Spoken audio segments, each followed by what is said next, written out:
Hi everyone, my name is Sharon Palmer. I'm the plant-powered dietitian, and I'm really excited to be doing this plant-based cooking class with you and Maya Kaimal. I'm going to be sharing one of my favorite recipes for coconut korma turmeric rice veggie power bowl. You can get this recipe at sharonpalmer.com or mayakaimal.com. So I'm also going to be answering some of the questions that you've been sending in on how to eat a healthy, delicious plant-based diet. But first of all, I want to show you how to make this really easy, delicious recipe that uses Maya Kaimal, the turmeric cumin rice, and the coconut korma simmering sauce. These are two of my favorite ingredients. In fact, I'm a huge fan of all these ingredients because they help get healthy, delicious food on the table quickly, and there's so many really great plant-based options. So I'm really excited to be showing you this recipe. So let's get started with this. You can follow along. Look for that recipe at mayakaimal.com or sharonpalmer.com. So follow along with me and then we'll answer some of the questions that you've been turning in. So first of all, this recipe is super easy. It takes 10 minutes to cook. It takes about 40 minutes to get it on the table, but it's only 10 minutes of your time. And it's super healthy, it's interactive, it's a one dish meal, it's a power bowl. So the first thing that we're gonna do is get our vegetables roasted. So I've preset my oven at 375, and now I've chopped one onion into slices, one red onion. I think it's really pretty in this recipe. And I'm gonna arrange that on my sheet pan. One red onion on my sheet pan here. You can see it right there. And then I've got one small sweet potato. Let's get all of our red onions here. One small sweet potato that's been peeled and diced. So that's going on our pan. And then one green bell pepper that's been sliced. That's going on our baking sheet pan. You could use a different color, but I think green looks really pretty here. So that's going on there. And then I've got one small head of cauliflower that I've turned into little florets. So that's gonna go on here. And when I do my roasted veggies, I like to do neat lines of veggies. That way when people are making their bowls up, you can see all of the different vegetables and you know what you're getting. So we've got our cauliflower florets here. And if you've never made a cauliflower into florets, all you have to do is take your big cauliflower head and break it up into little flowers. Cauliflowers are just this wonderful, delicious head of little flowers. So just kind of break those up into small bite-sized pieces. That's gonna go on our baking sheet. So we really have a row of all these beautiful veggies. And then we're going to put chickpeas as our final row. So I have one can of chickpeas that have been drained, and that is just gonna go here on our final row. So now we've got a row of chickpeas, cauliflower, bell peppers, sweet potatoes, and red onions. So now we're just gonna season this with a little bit of olive oil. Just drizzle a little olive oil here. And then lemon juice. I've squeezed one fresh lemon. That's gonna be drizzled evenly all over everything. And then if you want to, just a little bit of seasoning salt. This is optional. I like to add just a little bit to the veggies. And that's all it is. Now this is gonna go in the oven at 375 for about 40 minutes until it gets nice and caramelized and roasted and delicious. And I'm gonna show you what that looks like because I've already made a batch of the roasted veggies, and this is what it looks like when those are all done.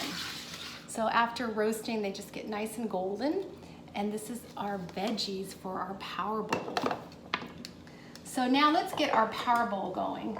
I like this size of a bowl for an entree size power bowl. So I'll show you how I make one of those. First of all, this is super easy. I just take actually 2 packages of this. Will make this whole recipe into 4 entree size meals. So I just take my turmeric rice pouch, And just follow the instructions on the back. Just open it up a little bit, pop it in the microwave for 90 seconds, and it's nice and done. And this is what it looks like when I've done that. So it's nice and warm. I just pop this in, and this is gonna be the foundation of the power bowl. So it's so easy. You just pour that in, and 2 packages of this would make 4 servings. Perfect for a family of 4, or you could meal prep and have these all made up for your week. Look at how beautiful it is. It smells so good. This is nicely seasoned with this turmeric and cumin. It's just really good. So that's the foundation of the power bowl. The other thing I've done is I've warmed up my jar of coconut korma sauce. All you have to do is take off the lid, and it's microwave safe. So 1 jar is the perfect amount for 4 servings. So this is just so good. It's been warmed up, it smells amazing.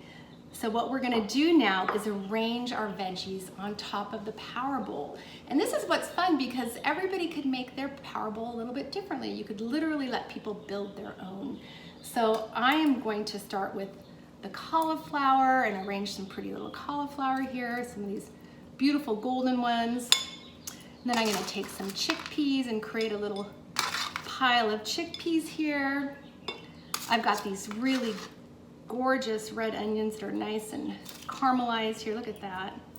And then some sweet potato chunks. And then finally the bell pepper. So look at how beautiful that is. So easy. So here's the veggies, and now the easy part. This nice delicious sauce is all ready to go, and you can just drizzle, let people drizzle however much they want on there. And there you have it. Look at this. Of course, a beautiful garnish, because I'm all about garnishes. This is a nasturtium flower that I grew in my garden. So that's just such an easy way to get dinner on the table. I love this recipe. It's a favorite of my family's too. So let's answer a few of your questions while you're checking out that recipe. So people have been sending in their questions. The first question that came through is, what are some of your favorite plant-based proteins? So I'm showing you one of my favorite plant-based proteins here, and that's the chickpeas. So I usually have legumes in my diet at least a couple times a day. This is providing a lot of plant-based protein. So legumes, pulses, these are things like beans, chickpeas, lentils, dried peas. They're super rich in protein as well as other nutrients. So that's a way to get plant protein in your diet. The other thing I do is tofu, tempeh, these soy proteins. Those are really packed in protein, and I have those almost every day too. And then I also have things like nuts and seeds, chia seeds, hemp seeds, pumpkin seeds, almonds, pistachios. Those are all rich in protein. So that's another way you can get protein in your diet. And as I've shown you, you can just mix all these foods together. Keep in mind that even grains are rich in protein. For example, the protein in 1 serving of this was 5 grams. So that's adding a lot of protein to your diet, as well as these vegetables, 3 grams per serving in vegetables. So all of this is adding protein to your diet.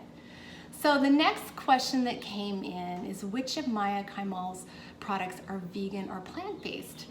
So I'm really excited because they're all plant-based. Almost all of them are vegan. There are a couple that are vegetarian, but you can easily tell which ones they are because it'll say vegan right there, and the website says too. So there are lots of plant-based options there. Another question that came in is, how can someone new to plant-based eating ease into it? So that's a great question, and one of my suggestions is to start out slowly. If you want to give it a try, do something like Meatless Monday. So that's this idea of 1 day a week you just go meat-free. So you could try a new recipe like the one I've shown you here. You can find a lot more recipes on my site at sharonpalmer.com. Or you can use some of the products that I showed you today and try some new recipes using tofu instead of chicken, something like that. There's a lot of great recipes at meatlessmonday.com as well. So another thing that you can do is take some of the foods you're already familiar with, some of your favorite recipes, and make them plant-based. I call it plantifying. So if you have a really favorite recipe, like for example tacos or lasagna, just take that recipe and take out the animal food and swap it out with plant food and try to perfect that recipe because it's something you already love. So if you're doing something like chicken tikka masala, why not try chickpeas instead? And you could use the sauce from my Kaimal. Or if you have a lasagna recipe that you just love, you know, switch out to the ground beef for mushrooms and lentils and add more veggies. Okay, so another question that came through is, I'm looking for healthy ways to incorporate flavor into plant-based eating. How do you keep things healthy? Well, one of my favorite tips is to use a lot of spices and herbs like we've shown you today. That can add so much flavor and you don't even need to add the salt. So really piling on those spices like turmeric and cumin and oregano and dill and the green culinary herbs, they can really add a lot of flavor, as well as things like lemon juice, lemon zest, or even citrus overall, lime, orange. They can add a lot of flavor too, and then you don't have to add so much salt. And don't be afraid to experiment with all the vegetables. You know, the seasonal vegetables offer so much flavor, so that really is providing this zest and vibrance that makes it really unnecessary to pile on the salt. So just give it a try and see how you like it. So you can find more tips at SharonPalmer.com and some great ideas at MayaKaimal.com as well. Thank you, reminding you to eat and live the goodness.